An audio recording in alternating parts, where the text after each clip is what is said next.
Assalamualaikum warahmatullahi wabarakatuh. Selamat pagi anak-anak, bagaimana kabar kalian? Semoga kalian tetap sehat dan jaga kesehatan selalu ya. Untuk video kali ini, saya akan menyampaikan materi yang pertama mengenai teks berita. Di dalam teks berita ada beberapa hal yang nantinya akan kita pelajari bareng-bareng.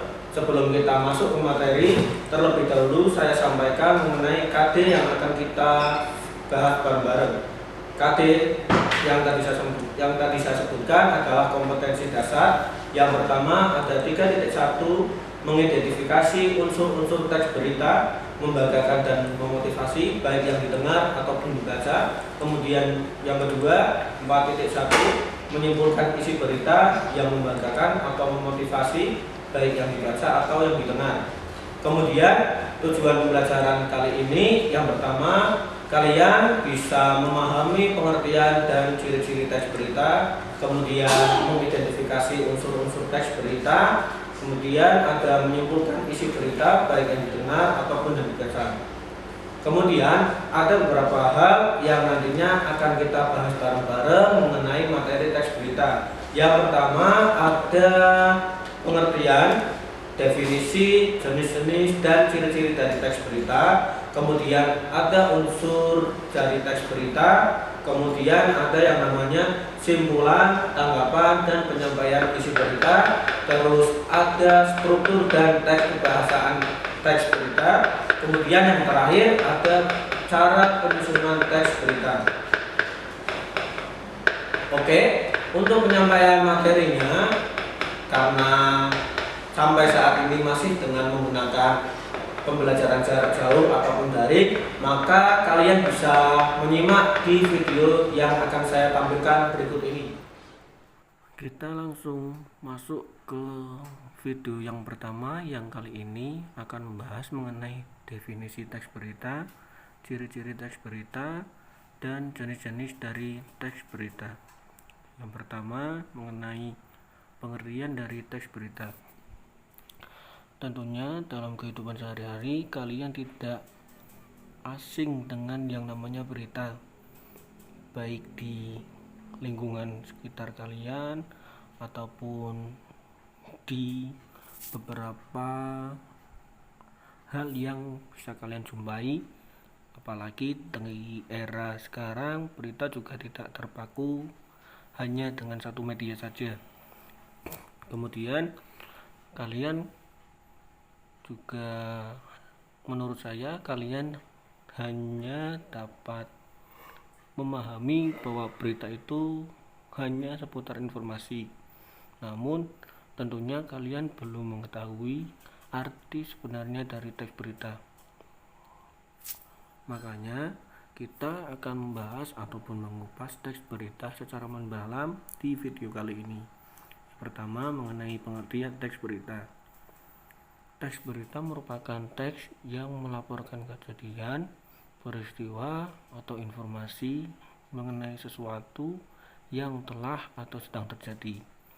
Penyampaian berita di sini bisa dilakukan secara lisan atau yang sering kita lihat ataupun dengar di televisi. Kemudian bisa dengan tulisan yang sering kita baca melalui media cetak. Berita juga bisa dikatakan sebagai laporan mengenai suatu kejadian yang sedang terjadi ataupun keterangan terbaru dari suatu peristiwa. Berita biasanya berisi sebuah fakta yang memang dianggap penting untuk disampaikan kepada masyarakat. Walaupun untuk saat ini berita juga banyak disalahgunakan untuk kepentingan tertentu dengan tidak menyampaikan fakta-fakta yang sebenarnya yang disampaikan terhadap masyarakat luas. Jadi mereka menerima informasi yang tidak sebenar-benarnya. Untuk dapat lebih jelasnya, kita lanjut ke ciri-ciri dari teks berita. Yang pertama ada yang namanya faktual, aktual, menarik, sistematis dan lengkap, seimbang, dan komunikatif. Kita akan bahas satu persatu mengenai ciri-ciri dari teks berita. Yang pertama adalah faktual. Faktual di dalam teks berita itu berisi fakta-fakta maupun peristiwa yang benar terjadi adanya. Peristiwa apa sih yang terjadi di situ? Misalkan peristiwa kecelakaan, kebakaran, ataupun berita-berita yang tengah terjadi waktu itu juga, dengan penyampaian yang berisi fakta yang terjadi di lapangan atau di tempat kejadian. Kemudian yang kedua adalah aktual.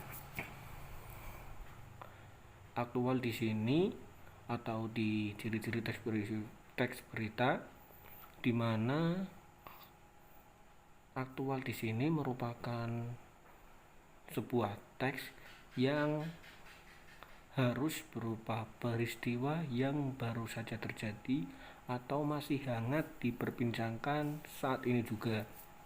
Maksudnya peristiwa-peristiwa yang masih baru terjadi ataupun trending di saat ini, masih ramai-ramainya dibahas ataupun diperbincangkan oleh masyarakat luas.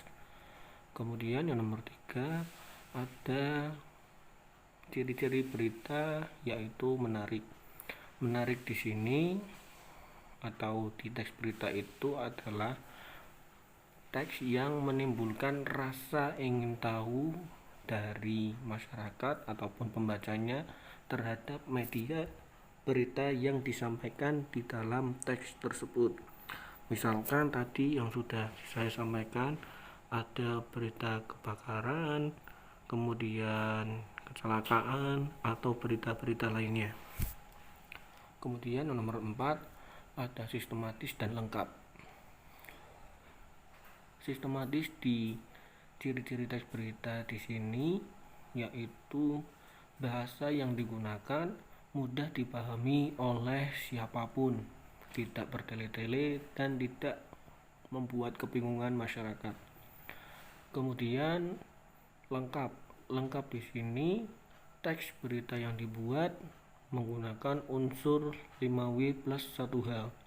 5W di sini what atau apa, who atau siapa, why atau kapan, where di mana, when kapan, dan H di sini how atau bagaimana.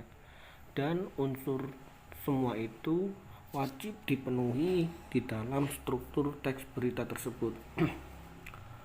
Kemudian ciri-ciri yang selanjutnya adalah seimbang. Seimbang di sini yaitu tidak memihak terhadap suatu individu atau kelompok manapun. Terus yang terakhir ada komunikatif atau bahasa yang disampaikan tidak membuat kebingungan. Yang selanjutnya mengenai jenis-jenis dari teks berita.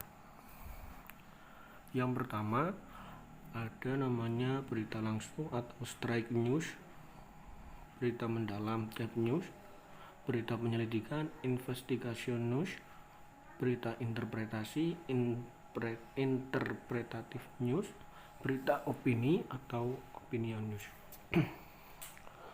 Yang pertama akan kita bahas mengenai berita langsung atau straight news. Straight news di sini maksudnya suatu berita yang singkat dengan hanya menyajikan informasi terpentingnya saja. Informasi terpenting di sini yaitu mengenai unsur-unsur dari teks beritanya. Unsur-unsurnya tadi sudah saya sampaikan mengenai 5W plus 1H. Ada who, what, where, when, why, dan how. Dan biasanya straight news ini hanya dibuat 1 atau 2 paragraf saja. Kemudian ada depth news. Depth news di sini biasanya bersifat mendalam. Mendalam di sini biasanya terdapat ulasan-ulasan yang mendalam terhadap suatu peristiwa. Ulasan yang mendalam di sini biasanya lebih menonjolkan terhadap mengapa peristiwa itu terjadi, prosesnya, kejadiannya, waktunya, kemudian juga bagaimana peristiwa itu terjadi. Peristiwa itu ataupun kata bagaimana peristiwa itu terjadi berisi alasan atau sebab terjadinya suatu peristiwa. Tujuannya adalah mengangkat suatu kejadian secara lebih mendalam. Kemudian yang nomor 3 ada berita penyelidikan. Berita penyelidikan di sini bertujuan untuk membongkar tindakan yang merugikan masyarakat atau membongkar sebuah jaringan ilegal dan masih banyak hal-hal lainnya. Investigation news di sini bertujuan untuk mengungkapkan hal-hal yang tersembunyi dari sebuah kejadian. Poin terpentingnya adalah di mana jurnalis menulis dengan melakukan penelusuran informasi melalui penyelidikan. Kemudian ada berita interpretasi.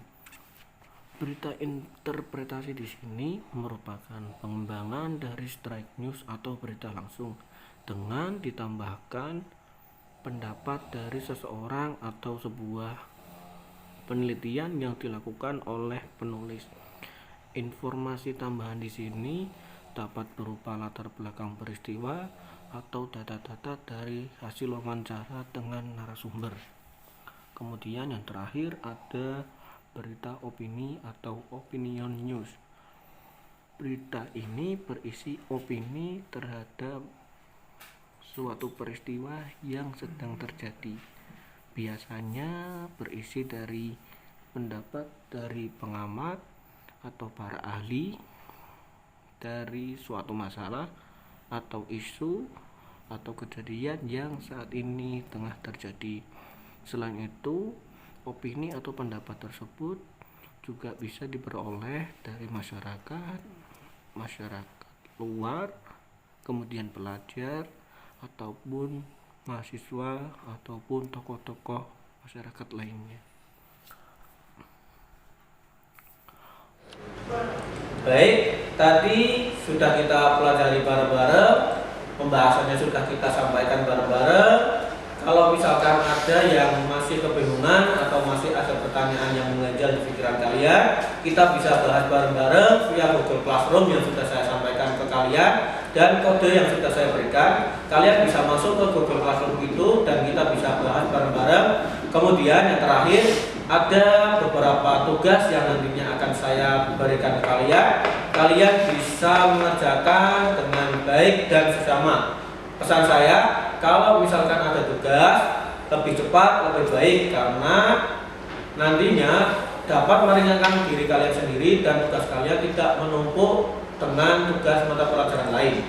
Oke, itu saja yang mau saya sampaikan. Apabila ada yang masih belum paham, bisa hubungi saya di grup kelas yang sudah saya buat untuk kelas 8A, 8B, 8C, dan 8D, 8E. Kita bisa bareng-bareng bahas di grup tersebut. Sekian, terima kasih. Assalamualaikum warahmatullahi wabarakatuh.